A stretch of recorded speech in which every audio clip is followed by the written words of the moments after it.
Assalamualaikum warahmatullahi wabarakatuh.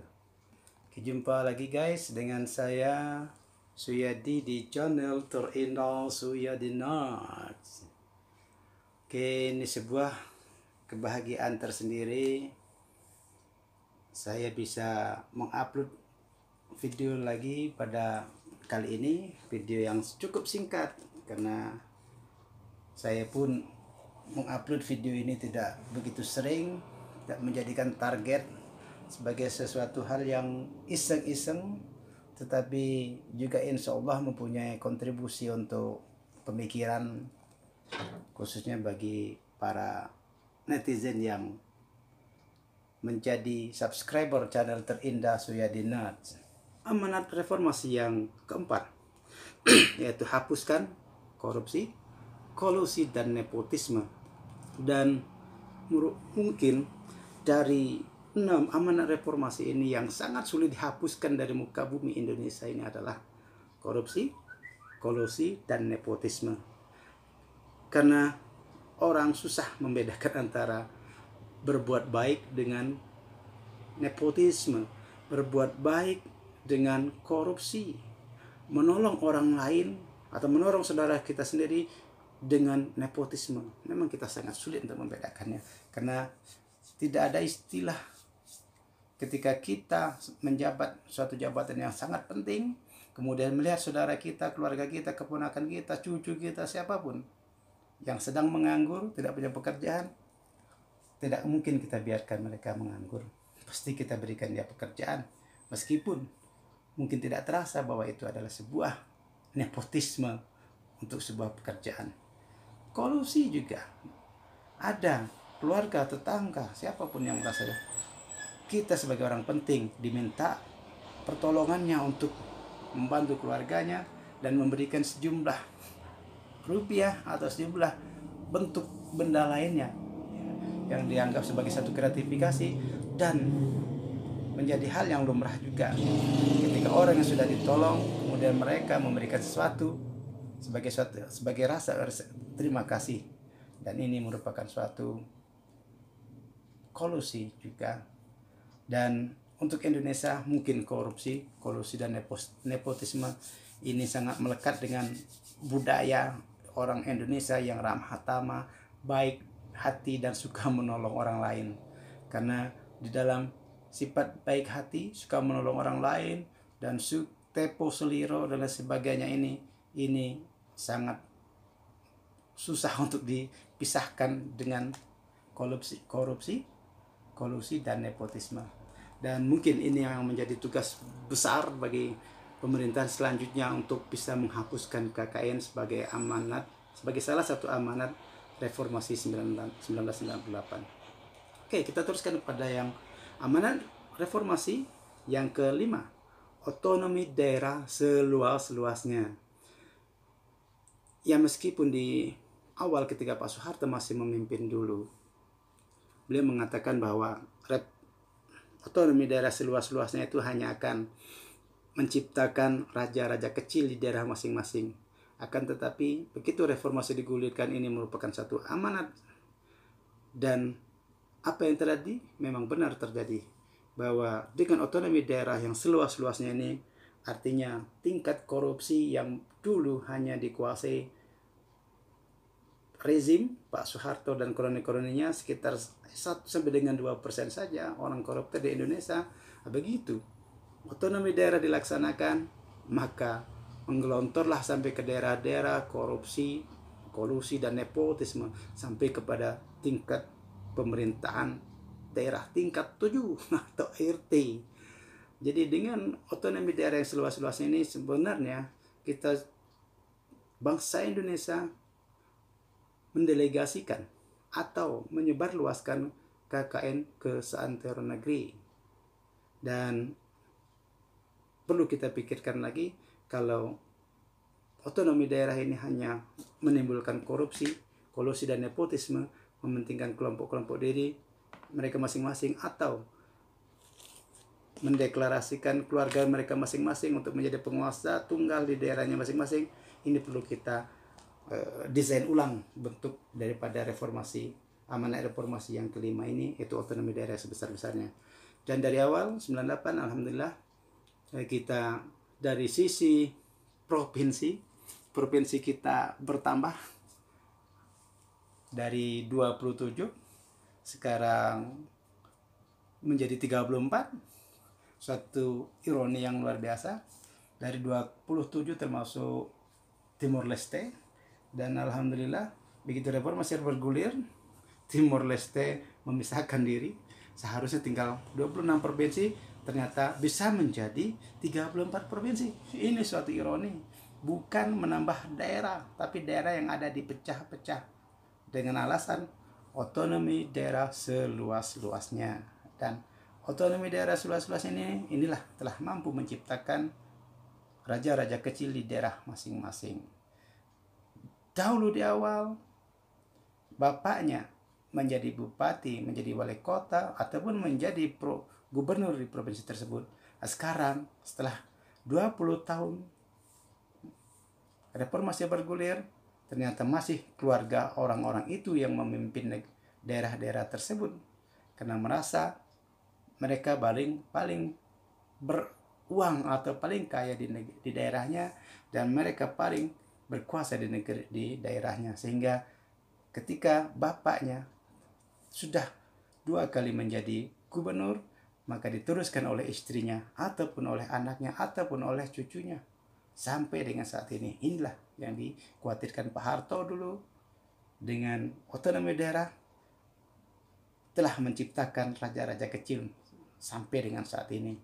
Dan kepentingan percepatan kesejahteraan sampai dengan daerah dengan alasan otonomi daerah memang ada terasa, tidak signifikan, tapi tetap ada terasa. Tapi yang lebih terasa adalah oligarki, suatu keluarga yang ingin menjadi penguasa di daerah itu sampai turun-temurun. Dan ini yang patut kita sesalkan, karena amanat reformasi telah diselewengkan oleh orang-orang bermodal.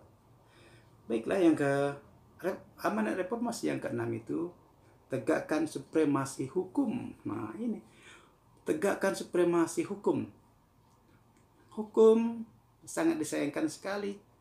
Itu terasa sangat tajam ketika dia menukik ke bawah. Ketika hukum, ketika orang kecil, orang tidak berkuasa, orang tidak punya kuasa, dia terlibat dengan kasus kecil, dia akan cepat ditindak secara hukum, karena memang sesuai dengan proses hukum. Tapi ketika orang berkuasa, ketika orang punya uang, ketika orang punya kelompok yang lebih kuat, ketika dia bermasalah, ketika dia korupsi, ketika dia maling, ketika dia melakukan kejahatan, ini akan sangat sulit sekali untuk ditangkap. Akan sangat sulit sekali untuk ditangkap, karena banyak jaringan yang membela dia, karena banyak uang yang mempertahankan dia untuk tidak ditangkap, untuk tidak diproses hukum. Karena itu supremasi hukum sampai dengan saat ini masih belum begitu dirasakan sampai dengan ke tingkat yang paling rendah, yaitu rakyat jelata seperti kita ini. Terakhir, pada kasus penembakan atau pembunuhan 6 laskar FPI, itu pun supremasi hukum belum bisa terlihat. Secara kasat mata, rakyat biasa melihat itu adalah sebuah pelanggaran hukum, yaitu pelanggaran hak asasi manusia, yang mana di sini ada bukunya. Itu merupakan pelanggaran hak asasi manusia, penghilangan nyawa manusia tanpa ada alasan. Dan meskipun ada yang mensinyalir laskar tersebut membawa senjata, tetapi informasi yang terdengar sampai dengan sekarang masih simpang siur. Dan rakyat masih bertanya, bagaimana itu kasus yang sebenarnya? Apakah rekayasa atau bagaimana? Dan kami sebagai rakyat biasa banyak yang bertanya, dan cenderung lebih mengarah kepada rekayasa daripada pihak yang terlibat penembakan tersebut.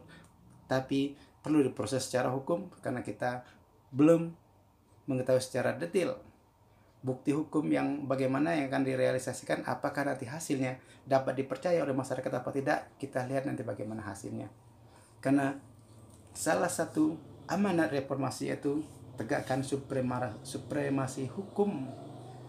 Yang benar dibilanglah benar, yang salah masukkan ke penjara, bila perlu hukum seumur hidup, karena penghilangan hidup atau menghilangkan nyawa manusia itu merupakan pelanggaran HAM.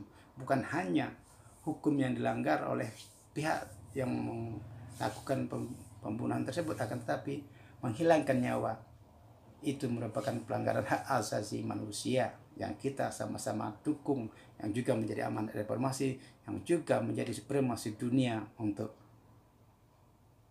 hidup bersama. Human rights harus kita utamakan, bahwa hak hidup manusia itu adalah kuasanya Tuhan, bukan kuasanya negara, dan bukan aparat seenaknya menghilangkan nyawa orang lain. Dan demikianlah video singkat saya ini mengenai amanat reformasi 1998 sebagai sebuah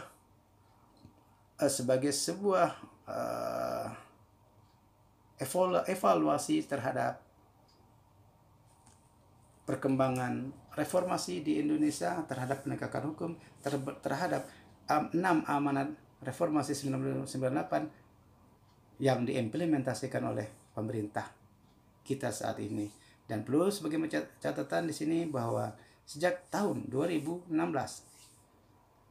nilai demokrasi kita telah dinyatakan sebagai partly freedom atau partly democratic country. Jadi setelah mencapai predikat kita negara yang setengah bebas.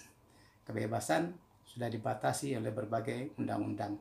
Yang paling menonjol adalah Undang-Undang ITE.